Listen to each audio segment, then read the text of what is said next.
just finished my thesis. I'd been accepted at Johns Hopkins to go into the Assyriology program, which is basically just studying the ancient Near East, particularly Mesopotamia, but sort of encompassing all of that area, like Akkadian, Sumerian, all that old stuff. And I remember I walked out, the dean said to me, are you ready to go to this very liberal school? And I held up my Hebrew Bible and I said, I'm going into the lion's den, but I'm going to save souls for Jesus. And about a semester in Hopkins, and I was an atheist. So, just to put us both on the same footing. I remember once upon a time when I was doing my neo-pagan occult spiritualism, there were these things that I could do and I could show other people to do that to me would demonstrate the truth of the spiritual world. And so I became this warrior that I want to go out and show people the truth of this. I realized what truth really means is what you can actually demonstrate. And not you don't have to believe it. Right. And when I put my own stuff to the test, very quickly I went the same way. We're in Delahunty, he tried to disprove his roommate and ended up disproving himself. I did the same thing, and some other people did too. Yeah, kicking and screaming in my house. Kicking and screaming. I was like, this can't be true. Somebody came to me a few days ago and told a joke about, you're an atheist, talk to me about the Bible. Tell me more and more about what you haven't read.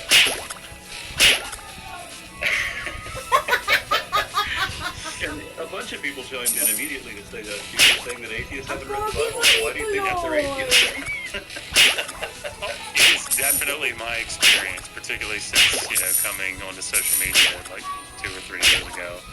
But more often than not, if I see an atheist in a room and I see a Bible-believing Christian in the room, the atheist knows the Bible far better. So that's my experience in this. And that brings us up to the topic of what you're writing about, because I had a handful of questions. And if I say these things on my own, I don't know Assyrian, I can't read Akkadian cuneiform or Sumerian cuneiform or any of that. I'm just told how ignorant I am. So now that I have a scholar with some expertise in this, I'd like to ask a handful of questions. One of them, this is just my own personal thought.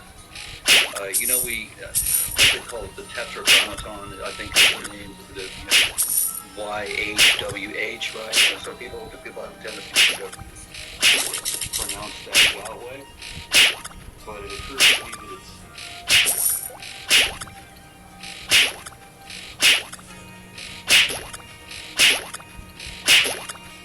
malapit na siya. Doon na siya, oh. Sa may sa may bitaw. Oo. Ang delivery. 59. Tanda siya sa Baytown. Saan ka nanggaling?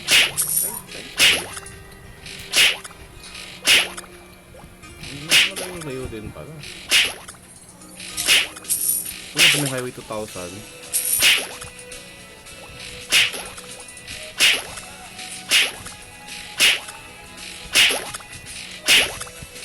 Yung ginagawa nito sa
Baytown pa din siya.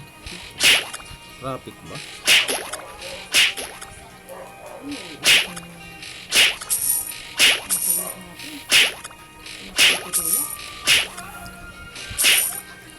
Sa Baytown pa lang siya.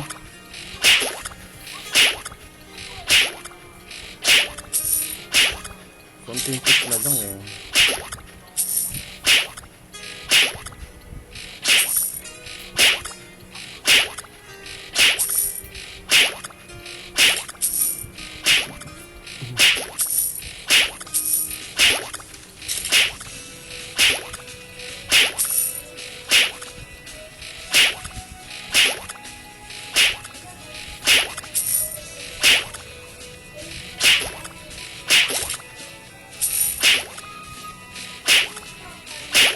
Na. Nasa ano na siya? What the fuck?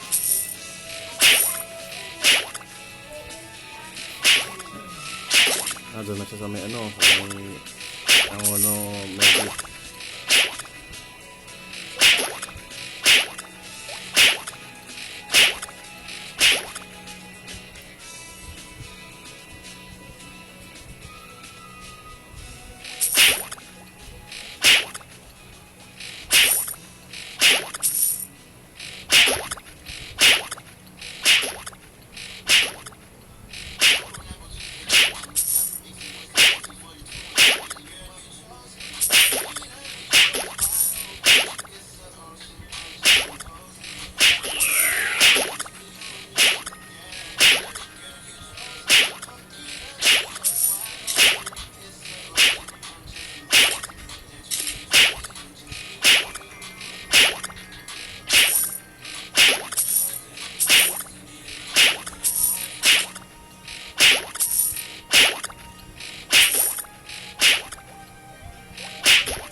Tagal niya.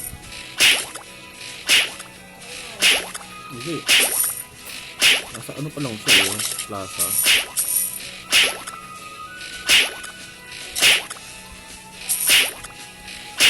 Tira pa kami.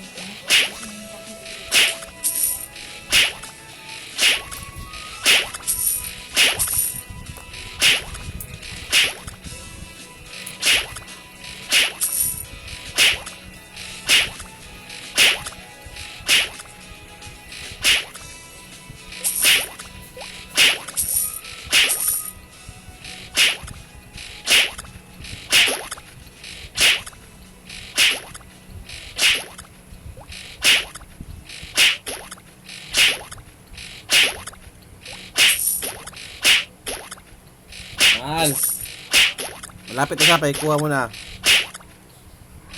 Malapit na siya.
malapit na siya.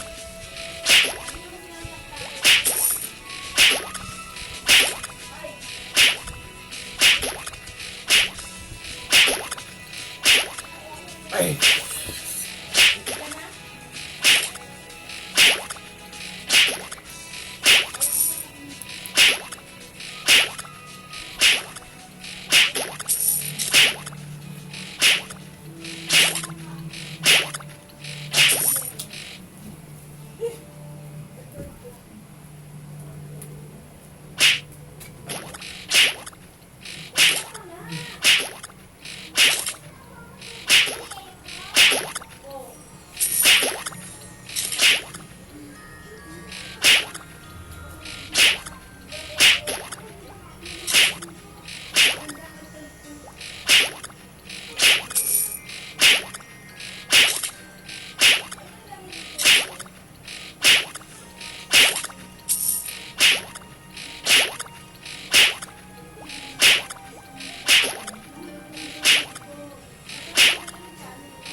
because the boundaries, the people that during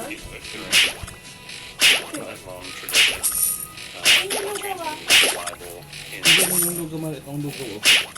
starting after it's sort of coming together. They are the ones that we sort of rely on for the vowels, right? So they put the vowel points in. And that's always the case. We can get it obviously different ways, but that's a substantial part. Is that they're the ones that put the vowels in. And one of the things that they did is they didn't want to pronounce that was God's name. They didn't want to pronounce it out loud. And so one of the ways that they would do that they would provide for that in the writing, is they would have the consonants, the YHD, that would be in the text. But what they would do is they would take the vowels off of it, and they would put the vowels around it. When the Hebrew is, you have the consonants, but then the vowels kind of go above them, usually above and below it. And what they did is they put the vowels above and below it for another word. And the other word was Adonai, which means like my Lord, my Lord. And so when a reader would read this, they'd come up to that word, they'd see the consonants for the word Yahweh, and they'd see the vowels for the word Adonai, and they'd go, what is this? And then they'd, oh, okay, they want me to pronounce the word Adonai, my Lord, instead of pronouncing God's name. Well, later, and I want to say it was in the 17th century, I can't remember, people came up to these manuscripts and saw Yod-Heh-Vav-Heh, Ah-O-Ah as the vowels. And they went, Ya-O-Va. Putting the consonants for Yahweh and the vowels for Adonai together, and they formed this word Jehovah, which it's just putting together Yahweh and Adonai.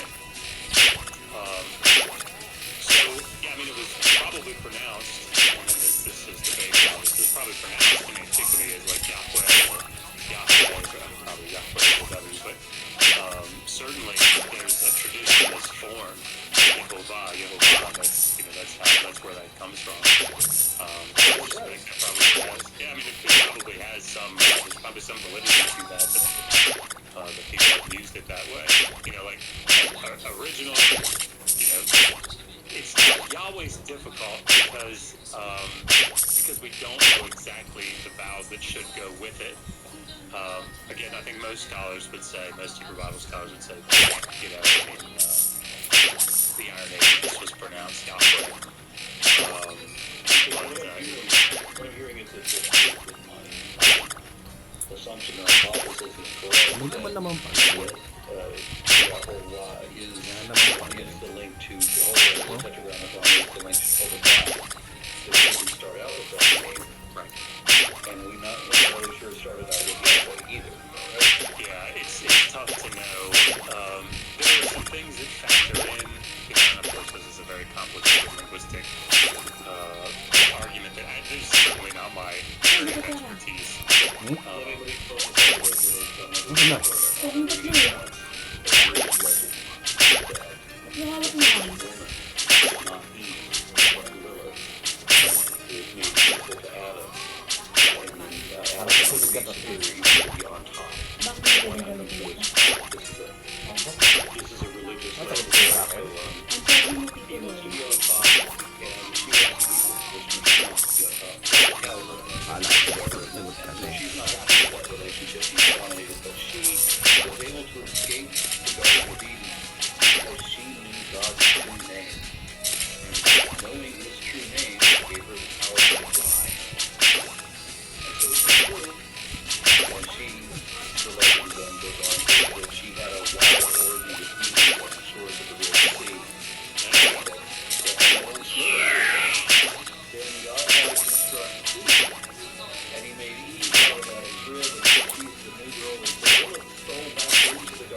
And a good friend of mine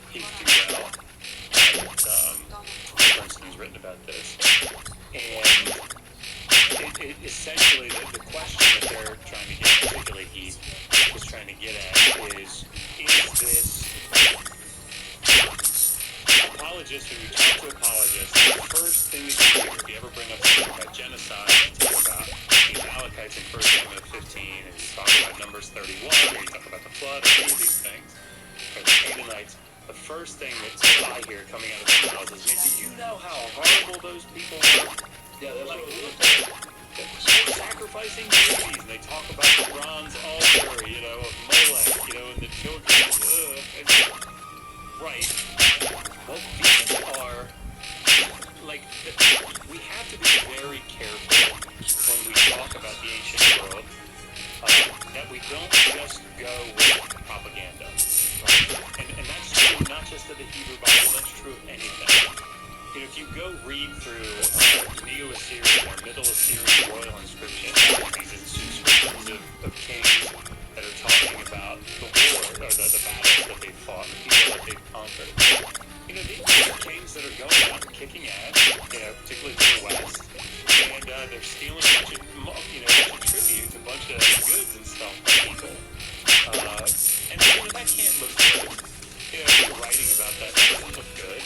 So what do? You say, well, how do we make it so that we're justified and conquering these people? I know. We'll make them evil, right? So if you read through some of the Middle Assyrian royal inscriptions, they'll talk about their god's name was Asher, right? And so Assyria, Asher. And they'll say, the rebellious lands were sinning against Asher. And even though Asher was extending to them his benevolent arm and, wanting to help them and to bring them, they rebelled against them and sinned against them. And so I, the just king, had to go and fight against them. And you go, yeah, probably not. And we all recognize that. We all recognize that. Bullshit, right? That's not really what's going on here. The problem is that when people come to the Hebrew Bible today, in particular, because it's an important religious text. Oh my God, the Canaanites. The Canaanites were terrible, and that's why they had to kill them, wipe them out, and drive them out of the land from their homes. That's because they were really bad. Yeah, right. You mentioned Numbers 31. So when Moses sent his people into Midian, what they did to the Midianites, they just raided the city. I mean, it's everything that the Vikings are supposed to be doing. You charge in there, you tear everything up, you kill everybody, you burn everything down, steal everything. And so you've got all these brigands that charge in people's houses, kill mama, kill grandpa, kill dad, kill grandma. And then the women and the children are taken, as well as the donkeys and the sheep and all that. And then Moses gets angry that his people were being merciful to the women and the children. So he orders that all the little boys had to be slaughtered in front of their mothers, and that their mothers then had to be butchered in front of their daughters. And that all of the daughters, if they had not known a man by lying with him, if they were virgins, then they could be kept alive for yourselves. The virgins you can keep alive for yourselves. Yep. I don't know exactly what for yourself means. Yeah, you do. So they're being very specific about keeping little girls alive for sex. And I'm trying to just imagine how traumatized are these kids in this situation. This is the guy who's speaking for God now, right? So you mentioned the Median women, and you called them women, and I was curious about this because the way I saw them described in every translation I've seen is that they're called women children. And I just assumed that they must be preteen girls according to the tradition of the Talmud being less than 12 years old. And there's a couple of translations I can check here. Let's see, the one passage attempts to paint the females on the little ones. Let's see, the American Standard Version refers to the daughters as girls. The New Revised Standard calls them young girls. King James Version calls them women, children, and Young's literal translation calls them infants. And it's clear in any case we're talking about keeping children alive for the purposes of sex. And if they've been used, then they have to be murdered. And it's hard for me to imagine any of the Bible being God's word when putting children into sex slavery is the good guy. And the people arguing for why Moses did this evil thing was that the Midianites were such bad people. The fuck did the Midianites do to deserve this? How do you cast them as being the evil? Oh, they worship the wrong God. Looks like you worship the wrong God. Right?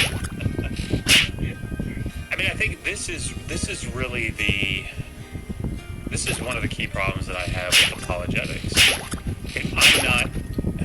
I'm not so, I don't have such a problem with people if they want to be what I would consider to be like normal, humane, I don't know, Christians. Like my wife is a Christian, right? She's Anglican. And like she looks at these stories in the Old Testament and like is disgusted by them as much as anybody is. Anybody that's not, an evangelical or, like a fundamental style Christian. And the problem that I have with this, of course, is that instead of coming to this text and going, whoa, let me rethink how I've understood this. It's, well, how do I defend it? Right? And this is what's problematic. So we see outside of this passage, you can read through sort of the marching orders for the Israelites in Deuteronomy 20 and 21. When they go to war, here's what they're supposed to do. If you read through Deuteronomy 21, I'm sure you know this passage well. If among the captives, if you see a beautiful woman that you'd like to have as a wife, you can take her. And here's the procedure for that. Okay? Here's the procedure for taking her as a legal wife. But the point is, I was talking to there's a scholar by the name of Jay Cavallero, who's getting ready to graduate from University of Texas Austin. He's studying ancient Near Eastern law in the Hebrew Bible, and he's studying under a guy named Bruce Wells, who's a brilliant ancient Near Eastern legal specialist. And I talking to him about this passage, and of course what he's writing on is essentially sexual crimes in the Old Testament, in the Hebrew Bible, and the ancient Near East.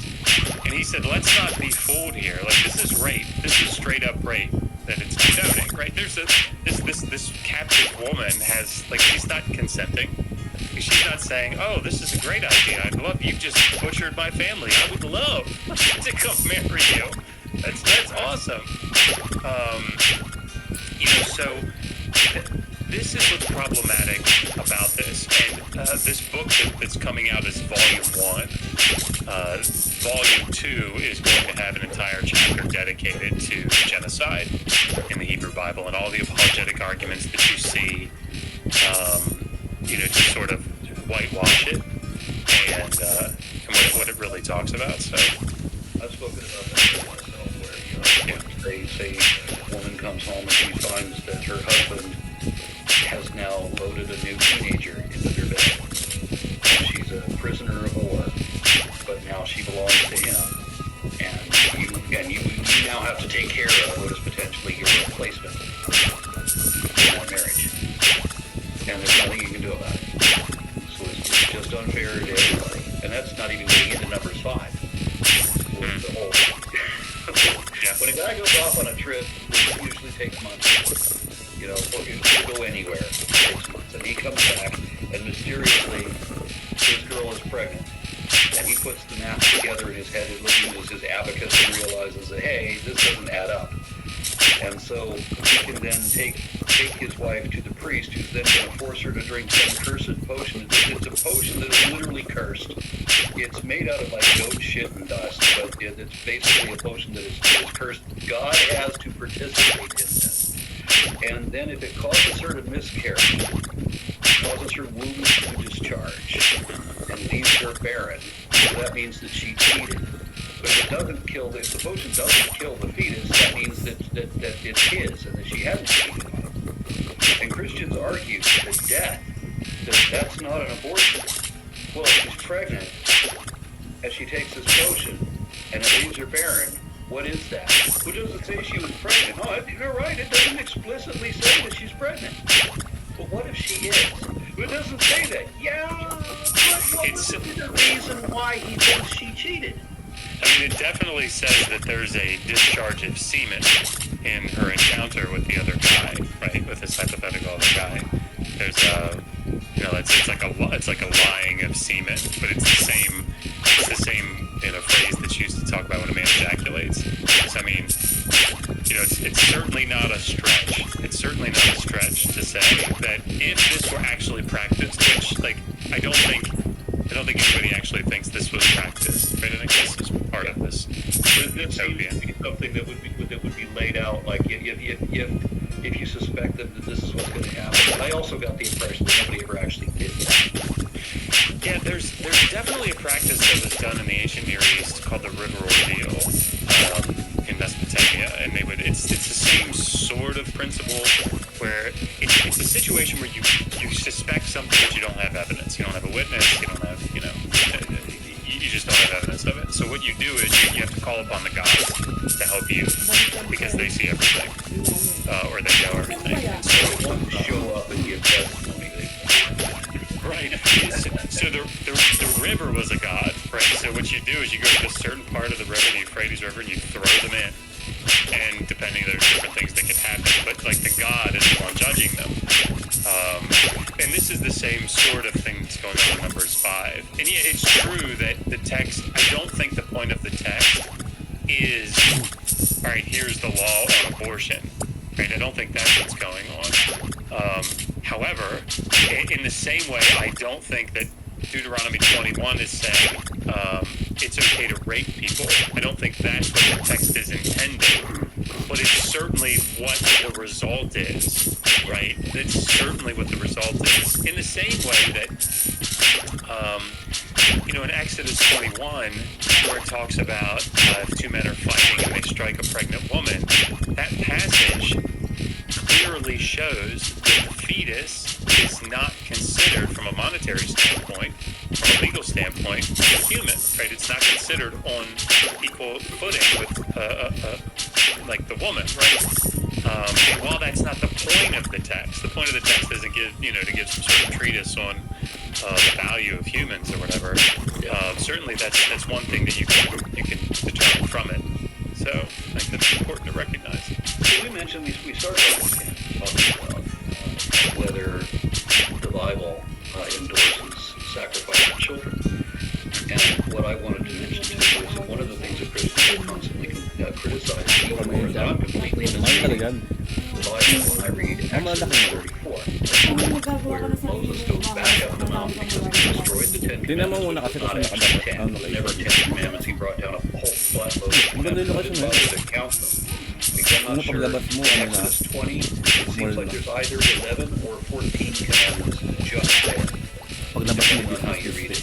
And so, and the list continues in Exodus 21, 22, 23, until he comes back down the hill with all of these. And all of these races, commandments, and all those other things where you can't charge interest on loans to other Jews, that Jews have special privileges when they have to be released from slavery where other people got all of that kind of crap.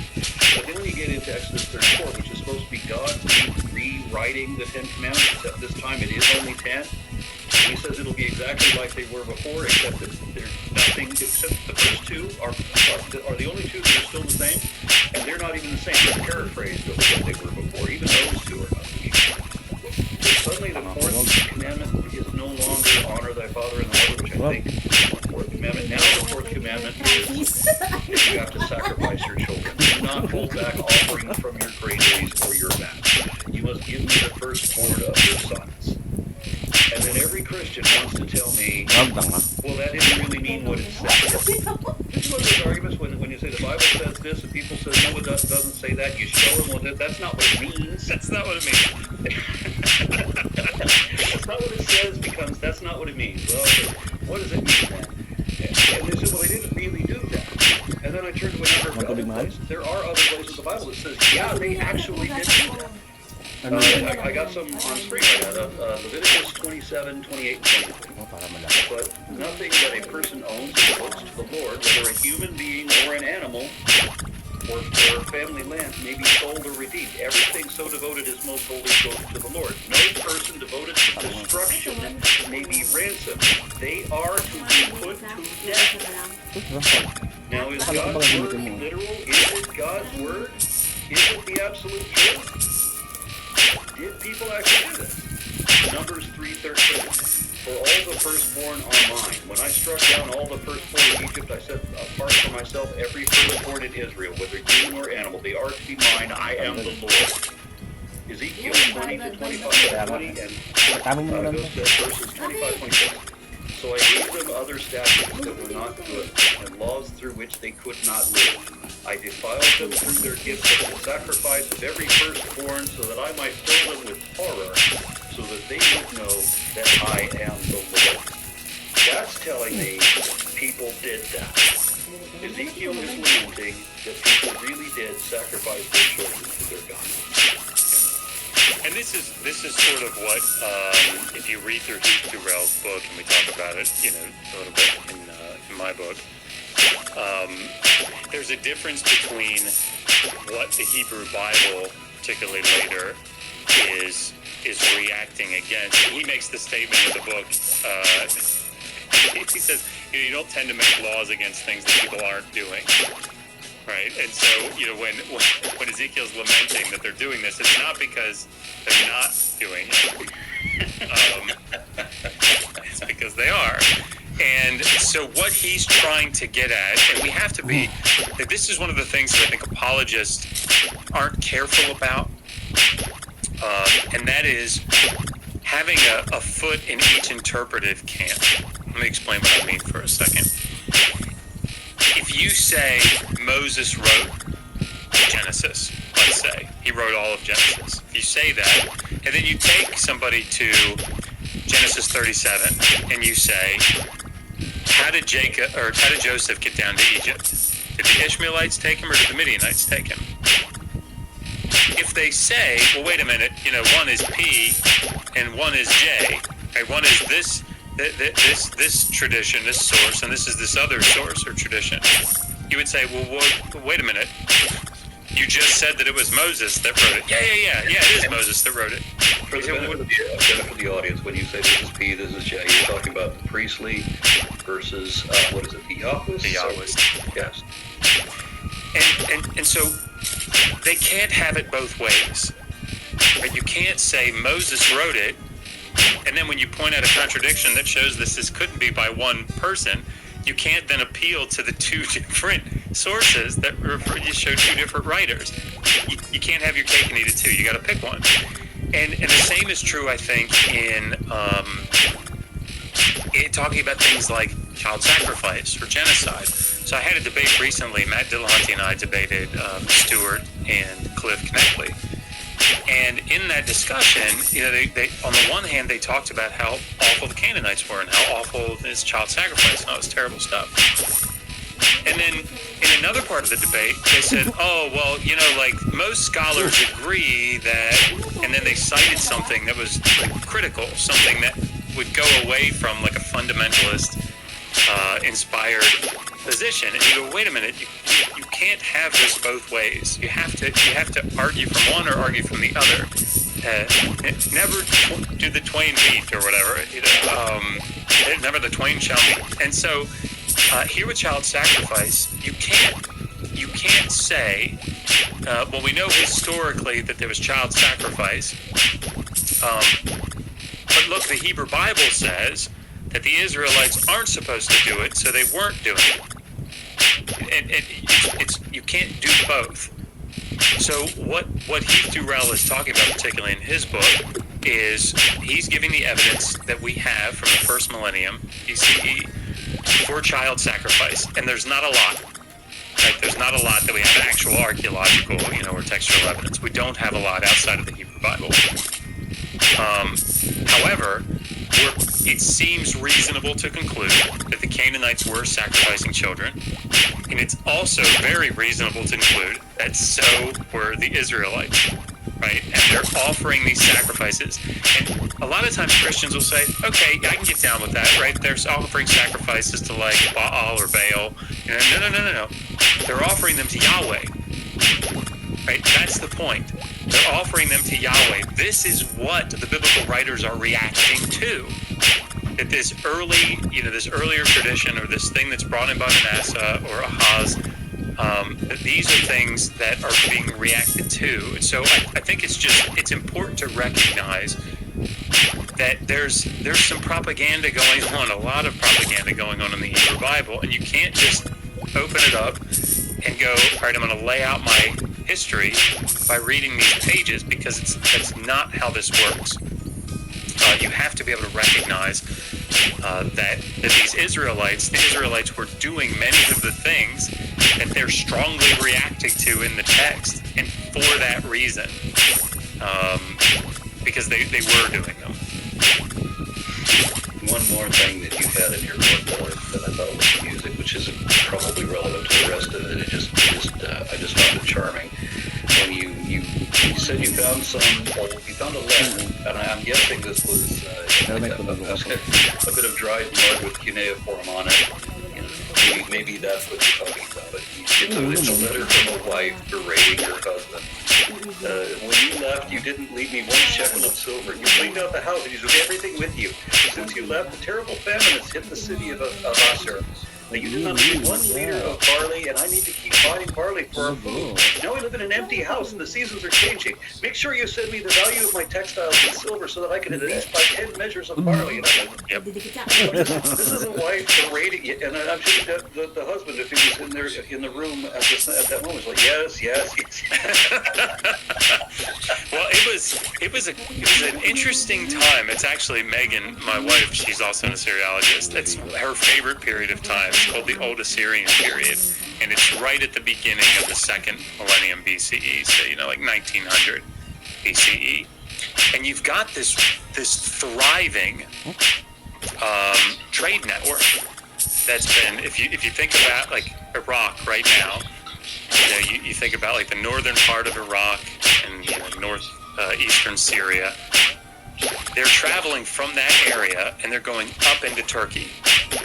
And what they're doing is they're bringing two things. They're bringing tin and they're bringing these textiles. And they're traveling by donkey caravan up into Turkey, and they're trading them there for like, I can't remember, but I think it's at least double the price than what they cost back in the East. And this developed such a business that they actually set up they called it a port out in Turkey.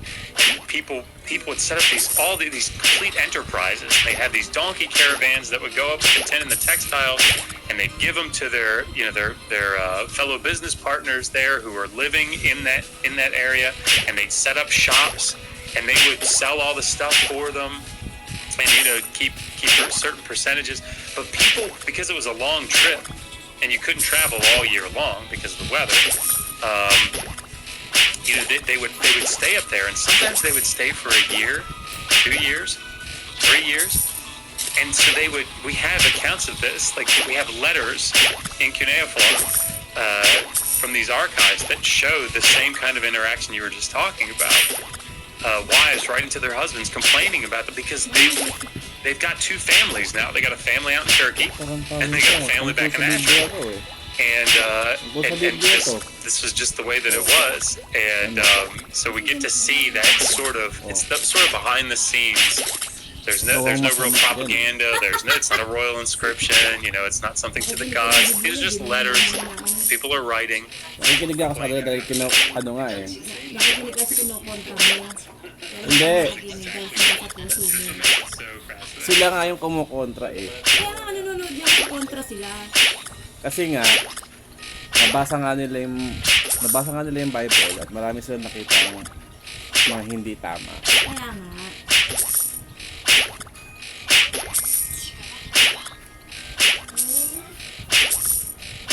Oh. Sino ang pangit? Wala. Hindi, gusto ko meron. Mamimili ka lang, si Lola o si Lolo. Wala talaga. Hindi, wala nang puto bukas ha. Wala nang puto bukas. Sa totoo lang ang pogi. Hindi, gusto ko merong isang pangit dito sa bahay. Wala. Hindi, wala, di pwede. Dapat merong isang pangit.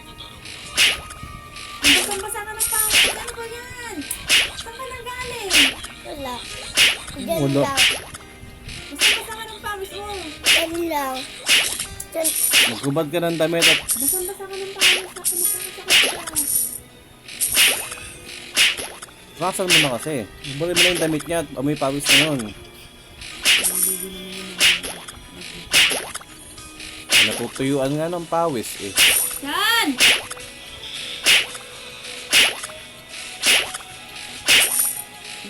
Para ka na siguro pag nakalabas ko eh. Kilala mo siguro. Kilala mo yung siguro. Yung anak mo nakatabi mo kita sa iyo. Kasi parang parang gano'n. Kasi hindi ko nalalabas ko yun. Para sa siguro. Hindi ko ako nalalabas.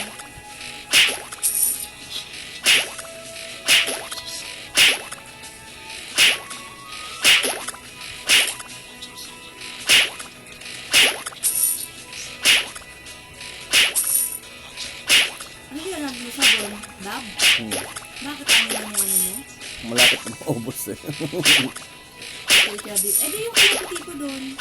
Yung kulay puti mo yung ginagamit ko. Doon sa ano? Sa lagayan natin? Alam mo, delikado na yung ano natin.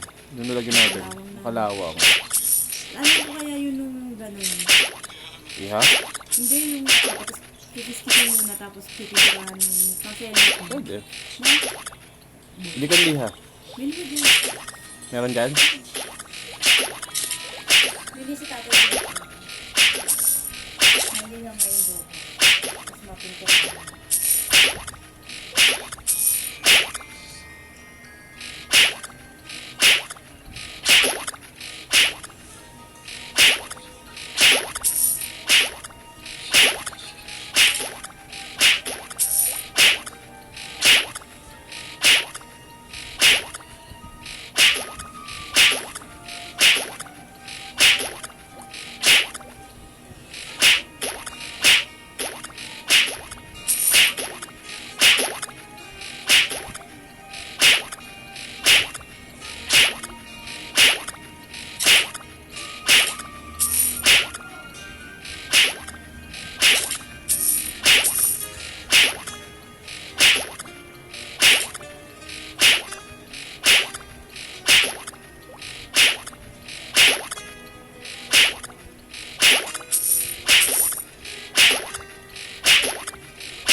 Ano yung nakalaan ah. Kaya kasi gas-gas na eh. Hindi, ano talaga yun din sa ano niya oh. Kasi yung...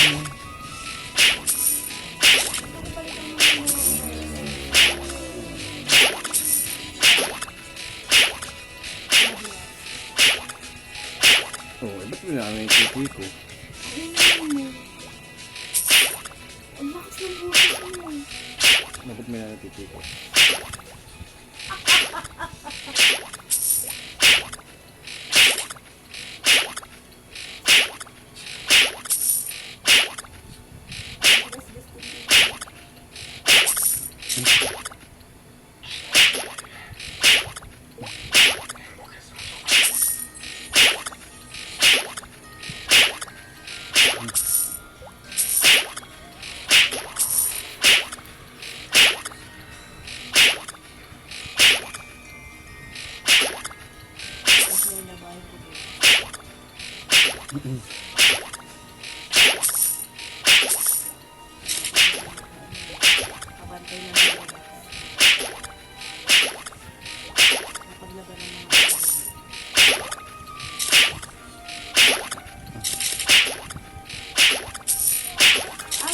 ako ng gloves, no? Para hindi mabasa.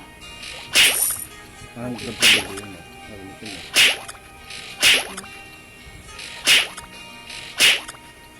No? Para hindi ko mabasaan.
Ano yan na eh, isang tray yan.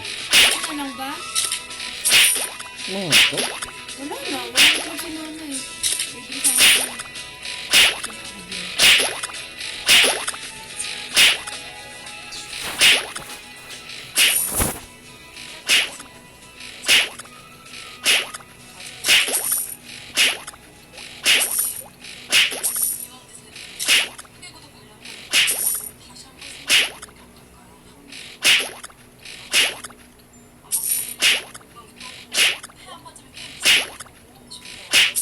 Meron na lang pagkain itong baboy na ito na hindi mo lang ako pinatikin lang ito.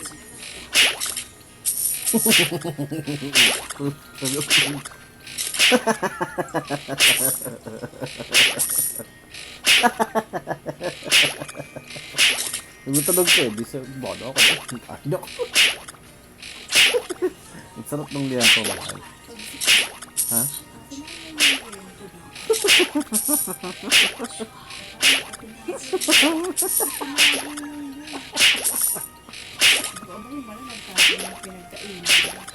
Pagtingin ko sa gilid ng upo. Ang galing talaga. Wow, pa. Talaga